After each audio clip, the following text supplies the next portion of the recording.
What if I told you the reason you don't have money yet is because you're still thinking like someone who doesn't have it? Most people believe money comes first, then confidence, then peace, then freedom. But the truth is the exact opposite.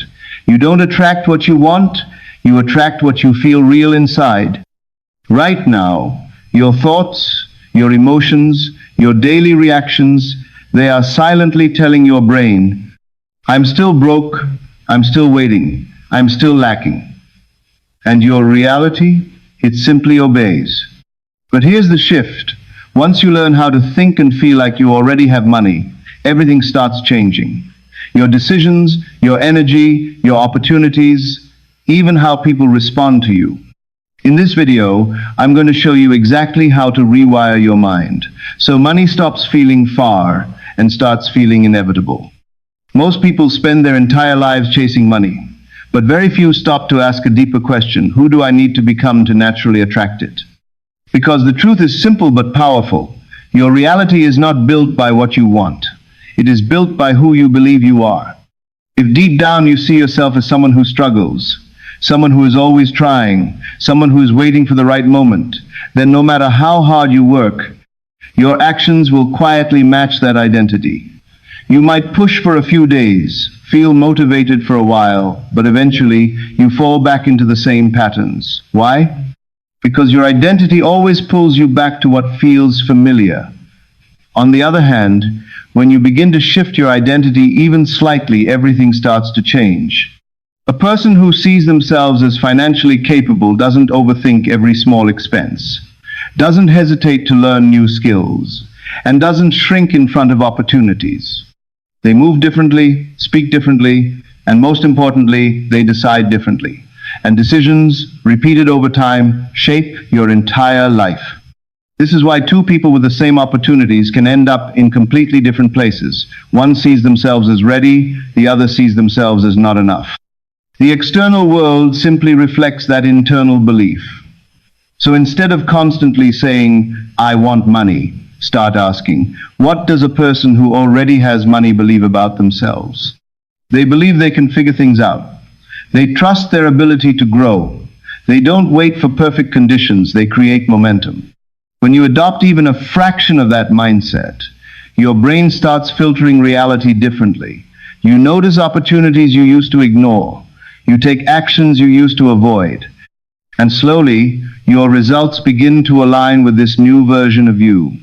This is not about pretending or faking confidence. It's about consciously choosing a new identity and reinforcing it through small, consistent actions. You don't wake up rich overnight, but you can start thinking like someone who handles money wisely, who values their time, who invests in themselves. That's where the shift happens. Because once your identity changes, your habits follow. When your habits change, your results change. And when your results change, your entire reality begins to reflect the person you decided to become. Most people don't realize it, but the way they think about money is quietly keeping them stuck. They think about money all the time, but they think from a place of lack. Thoughts like, I can't afford this, I need more money, or I'll feel better when I finally have it may seem normal. But they send a constant signal to your brain that something is missing. And when your mind is focused on what's missing, it naturally creates stress, hesitation, and doubt. That's why even when opportunities show up, you either don't see them or you don't act on them. This is where the shift happens, thinking from ownership instead of lack. Instead of asking, how do I get money? You start asking, if I already had money, how would I think right now? That single question changes everything. Because a person who already has money doesn't think in panic. They think in solutions. They don't feel desperate, they feel in control. They don't chase, they choose. When you start thinking from ownership, your internal pressure drops. Your mind becomes clearer. And clarity leads to better decisions. Now, this doesn't mean you ignore your current reality or pretend everything is perfect. It means you stop letting your current situation control your thinking. You begin to lead your thinking instead. For example, instead of saying, I can't afford this, you shift to, how can I create the ability to afford this? Notice the difference. One shuts your mind down. The other opens it up. One reinforces limitation. The other activates problem solving. This is how ownership works. It doesn't deny reality. It transforms how you respond to it. And over time, your responses shape your results. Another powerful part of thinking from ownership is emotional stability. When you feel like you already own your future, you stop reacting to every small financial situation. A delayed payment doesn't shake you. A small loss doesn't break your confidence. Because deep down, you know where you're going. And that certainty is powerful. It keeps you consistent when others quit. It keeps you focused when others get distracted. This is why ownership is not about money itself, it's about control over your state. When your mind feels in control, your actions become stronger and more intentional. You stop making impulsive decisions. You stop wasting energy on fear. And instead, you start building something real.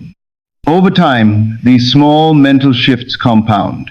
You start taking smarter risks. You invest in learning. You put yourself in better environments. And suddenly, things that once felt out of reach start becoming normal. Not because luck changed, but because your thinking did. So if you truly want to change your financial reality, stop thinking like someone who is waiting for money. Start thinking like someone who already owns their path, their growth, and their future. Because the moment you shift from lack to ownership, you stop chasing money, and you start becoming the person money naturally follows. Most people believe their emotions are a reaction to their reality. I'll feel calm when I have money. I'll feel secure when things finally work out. But this way of thinking quietly keeps you stuck in a loop. Because if your emotions only change after your results change, then you are always waiting, always reacting, always behind. The real shift happens when you understand this. Your emotions are not just responses, they are signals. And the signals you repeat every day are training your brain on what is normal for you. If you constantly feel stress, fear, or pressure around money, your brain starts to accept that as your baseline. It begins to expect problems, notice limitations, and protect you by keeping you in safe, familiar patterns. That's why even when a new opportunity appears, you hesitate, overthink, or pull back. Not because you're incapable, but because your emotional state is not trained to handle it yet. This is why you must learn to train your emotions before your reality changes. Instead of waiting for external proof, you start practicing internal stability. You consciously choose to feel calm, even when things are uncertain. You choose to feel grateful, even when results are small. You choose to feel confident, even when you don't have full evidence yet. At first, it may feel unnatural, but that's exactly the point. You are building a new emotional baseline, and your brain learns through repetition, not logic. The more you return to these emotions, the more familiar they become. Over time, your mind stops questioning them and starts accepting them as your new normal. And when your emotional state changes, your perception changes. You begin to see opportunities instead of obstacles. You respond with clarity instead of panic. You stay consistent instead of quitting early. This is what separates people who eventually succeed from those who stay stuck in emotional discipline. It's not about being positive all the time. It's about not letting negative emotions control your decisions. Think about it. If you constantly feel desperate for money, your actions will reflect desperation. You'll rush decisions, accept poor opportunities, or avoid risks out of fear. But when you feel grounded and certain, your actions become calculated and strong. You choose better paths. You think long-term. You stay patient when others lose control. And that patience often leads to better outcomes. Training your emotions also builds resilience. There will be setbacks, delays, mistakes, unexpected challenges. But if your emotional state is strong, these moments don't break you. They simply become part of the process. You recover faster, you adjust smarter, and you keep moving forward. This is how momentum is built, not just through action, but through emotional consistency. So instead of asking, when will my situation change so I can feel better? Start asking, how can I feel better so my situation begins to change? Because once your inner state becomes stable, your outer world has no choice but to catch up. Most people stay stuck, not because they lack opportunities, but because they keep making decisions from their current version, the version that is uncertain, hesitant, and driven by short-term comfort. They ask, what feels easy right now? Instead of asking, what actually moves me forward? And this is where everything slows down. Because your present mindset is shaped by your past habits, fears, and limitations. If you keep making decisions from that same place, you keep repeating the same results. This is why one simple shift can change everything. Start making decisions like your future self, the version of you who already has the money, the stability, the confidence you're aiming for. Now, think about it for a second. How would that version of you respond in daily situations? Would they delay important actions? Would they avoid learning new skills because it feels uncomfortable?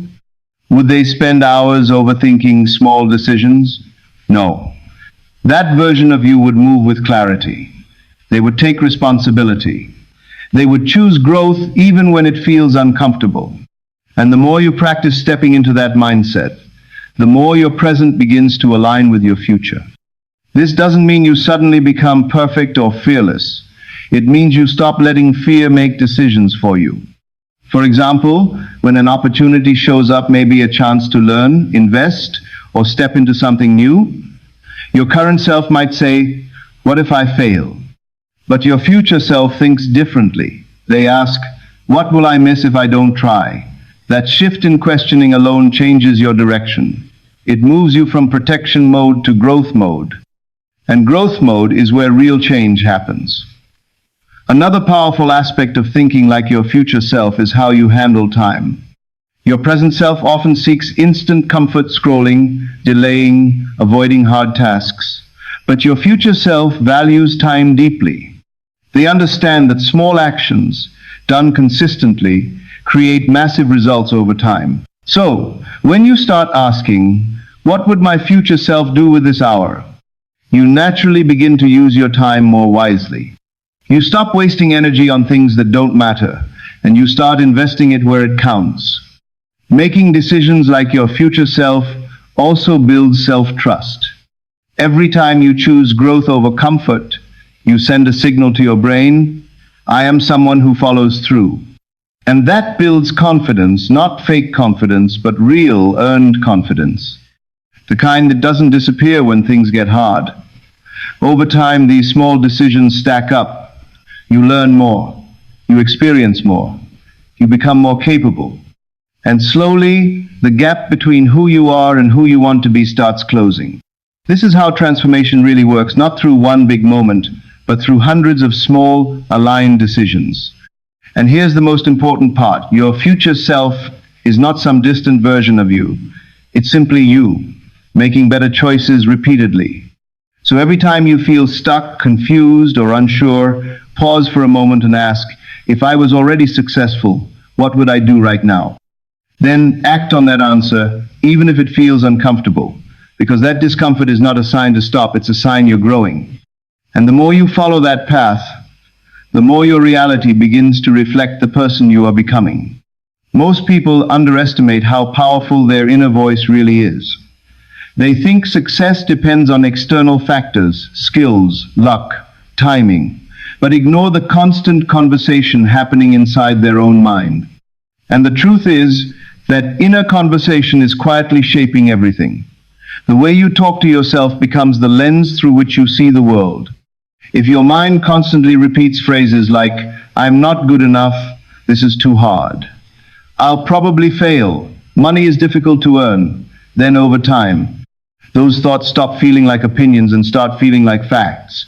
And once your brain accepts them as facts, your actions begin to match them automatically. You hesitate more, you doubt more, you avoid risks. Not because you consciously choose to, but because your mind has been programmed to protect you from imagined failure. This is why controlling your inner conversations is not optional, it's essential. Because whether you realize it or not, you are always talking to yourself. The only question is, are you guiding that conversation or letting it run on autopilot? The problem with autopilot thinking is that it is usually built from past experiences, fears, and conditioning. Maybe you faced rejection before. Maybe you struggled financially. Maybe you saw others fail. All of that gets stored in your mind and starts influencing your self-talk. So even when you're capable of doing more, your inner voice pulls you back. It says, stay safe. Don't try. This isn't for you. And if you don't challenge it, you start believing it. That's how people stay stuck, not because they lack ability, but because their inner voice keeps them in a small version of themselves. But here's the shift. You can reprogram that voice. You can consciously choose what you repeat inside your mind. And repetition is the key. Your brain doesn't care what is true or false. It cares what is repeated. So if you consistently replace limiting thoughts with stronger ones, your brain will begin to accept them as your new reality. For example, instead of saying, I can't afford this, you shift to, I am learning how to create more income. Instead of, this is too difficult, you say, I will figure this out step by step. Instead of money is hard to get, you say, money comes through value, and I can create value. These are not just positive phrases, they are instructions to your brain. They guide your focus. They influence your decisions. They change how you respond to challenges. And over time, they reshape your identity. Another important part of controlling your inner conversation is awareness. You have to catch yourself in the moment. The second a negative thought appears, don't just accept it, question it. Ask yourself, is this helping me or limiting me? That pause alone gives you control. It breaks the automatic pattern and allows you to redirect your thinking. And when you consistently do this, something powerful happens. Your mind becomes a supportive tool instead of a limiting force. You start encouraging yourself instead of criticizing yourself. You start focusing on solutions instead of problems. And that shift directly impacts your actions. You take more initiative. You stay consistent longer. You recover faster from setbacks. Because now, instead of fighting your own mind, you are working with it. So if you truly want to change your financial reality, don't just focus on what you do, focus on what you say to yourself every single day. Because in the end, your outer world will always reflect your inner dialogue. One of the most misunderstood ideas in personal growth is act as if. Many people hear it and think it means pretending, faking, or living in a fantasy world, and that's exactly where they go wrong. Acting as if is not about lying to yourself or ignoring your current reality. It's about aligning your behavior with the person you are becoming, while staying grounded in truth. There's a big difference between delusion and direction. Delusion says, I already have everything, so I don't need to do anything. Direction says, I am becoming that person, so I will start behaving like them today. And that difference changes everything. When you act as if with awareness, you're not escaping reality, you're shaping it. You're training your mind and your habits to match your future instead of your past. Think about it like this. A person who is financially stable doesn't wait until they're rich to manage money wisely. They already value their time, make thoughtful decisions, and focus on growth. So acting as if means you begin to adopt those behaviors now, even in small ways. You might not have millions in your bank account, but you can still treat your time like it matters. You can still avoid careless spending. You can still invest in learning instead of distractions. These actions are not dependent on your bank balance, they are dependent on your mindset. And when you start behaving differently, your brain begins to believe differently. That's how identity shifts happen, not through imagination alone, but through consistent, aligned action. Every time you act in a way that matches your future self, you send a signal to your brain, this is who I am now. And over time, that belief strengthens. But staying real is just as important. You don't need to impress others or create an image that isn't true. You don't need to spend money you don't have just to feel rich. That's not alignment, that's insecurity. Real alignment is quiet. It's disciplined. It's intentional. It's choosing growth even when no one is watching. It's making smart decisions even when it's easier not to. Acting as if should make your life more stable, not more chaotic. It should bring clarity.